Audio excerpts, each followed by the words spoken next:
How do you make your own style distinct? And if you already have a distinct style, how can you change it so that your new or future projects feel different? Let me go over the different elements that go into style and how to define them and improve your own style. So I think people tend to fall into their style naturally. I've heard some people say that like your style is how you hide your mistakes or how your mistakes show in your work. I think that's really negative and oversimplifying things, because there are ways to define a style and make it your own. But falling into a style kind of without understanding why you're making decisions behind what you're choosing, it can lead to bad habits, and it will leave you a little unsure of how to make changes to the style. So understanding what goes into a style is super important. It'll help you improve it, and it'll give you direction when you want to make changes. So there are a bunch of simple elements that go into a style, and each one of them can be treated differently.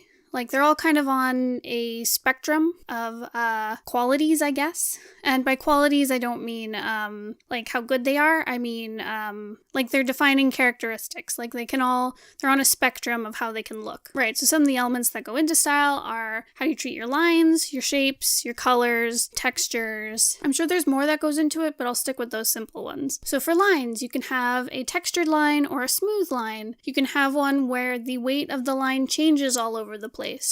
Or you can have a line that has the same thickness the whole way through. You can have a style that uses no lines at all, or lines are used very sparingly. With shapes, you can have organic shapes, which means they're very curvy. They don't necessarily have to be symmetrical, versus geometric shapes, which are generally very symmetrical. So think of like squares and rectangles. You know, they have hard edges and sharp corners. You can have like transparency on shapes, or they can be opaque. They can have rounded edges or hard edges. Your shapes can be flat, where they're just one color, or they could be rendered out so that they have like a shadow and look 3D. Then with colors, there's obviously warm to cool colors, dull to vibrant.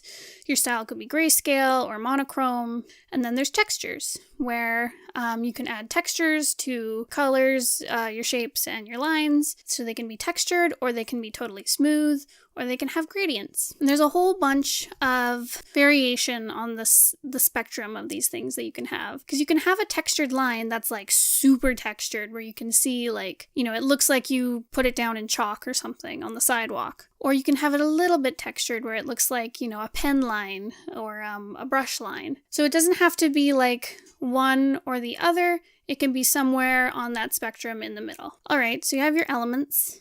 They're all pretty simple. They're all pretty easy to define. So when you're choosing a style, pick through these elements and decide if you want them to be a constant of your style or a variable for your style. So what I mean by that is you're going to pick some that are constants. They will always be present in everything you draw in this style. So for example, in Scourge of 9 Point, my webcomic, we decided to do a lineless style with textured and rendered shapes. So those are my constants. That's what everything in it is going to look like. But then you choose your variables. So these are elements that can change depending on like the mood of the piece or the intent of the piece. So for 9 Point, the places where I'm allowed to go like every which direction are colors and the types of shape I choose. So for example, organic versus geometric. Though they do tend to fall on the organic side in 9 Point. But yeah, those are my variables. So I can have characters that have like, you know, little round dot eyes or super big anime eyes, but they all still feel like they're part of the same style because the shapes are lineless and they're made of textured, rendered shapes. But then I don't have to be limited by color or the size and shape of my character. So there we go. Now, if you're not sure where to start with choosing a style, it's a good idea to go out and find a bunch of inspirations. So look at your favorite artists, go searching through, sites with good art or art books or whatever. Find stuff that inspires you. It can also be photography or film or, examples from real life. It doesn't all have to be from other artists. Go through, collect a bunch of styles that inspire you, and figure out what they're doing with their style. What choices did they make? Deconstruct what they've done, and, pick and choose things that appeal to you and try them out. This isn't to say, copy someone's style, but learn from it, study it. So I hope that helps. I know defining a style can sound like super scary or super daunting when you're starting out. In the end, you are going to fall into a lot of it naturally, but hopefully this helps you guide your way to one that really appeals to you. And that's all I have for today.